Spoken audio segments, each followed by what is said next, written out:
हयग्रीवकथा। रणेषु दैत्येषु हतेषु देवाः पुरा प्रहृष्टाः सादातृशर्वाः। यक्षवो यज्ञपतिं विनीताः प्रपेदिरे विष्णुमनन्तवीर्यं।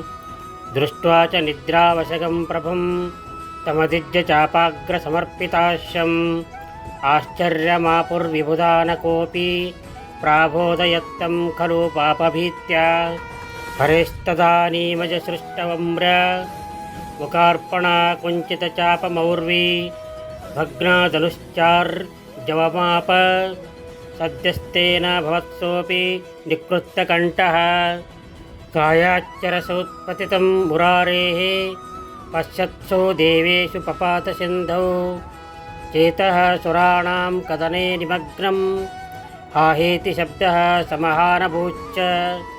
किमत्र कृत्यं पतिते हरौ नः कूर्मः कथं वेति मिथो ब्रुवाणान्। देवान् विधाता भवेन्न कार्यमकारणं दैवमहो बलीयः। ध्यायेत देवीं करुणार्द्रचित्तां ब्रह्माण्डसृष्ट्यादिकहेतुभूतां। सर्वाणि कार्याणि विधास्यते नः सा सर्वशक्त्या सगुणा गुणा च।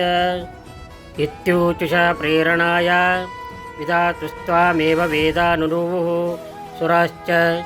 दिवि स्थिता देवगणां स्तमात्थ भद्रं भवेद्वो हरिणे दृशेन। दैत्यो हयग्रीव इति प्रसिद्धो मयैव दत्तेन वरेण वीरः। वेदान् मुनींश्चापि हयाश्चमात्रवद्यो भृशं पीडयति प्रभावात्। दैवेन कृतं हरिशीर्षमद्य संयोज्यतां वाजिशिरोश्यकाये। ततो हयग्रीवतया मुरारिर्दैवत्यं हयग्रीवमरं निहन्ता। त्वमेव मुक्त्वा सदयं तिरोदास्त्वष्ट्र कबन्धेष्वशिरो मुरारेः।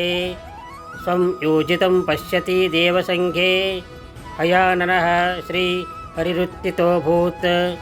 दैत्यं हयग्रीवमहन् हयाश्यो रणे मुरारिस्त्वदनुग्रहेण। सदा जगन्मङ्गलदे त्वदीयाः पतन्तु मे मूर्ध्नि कृपाकटाक्षाः।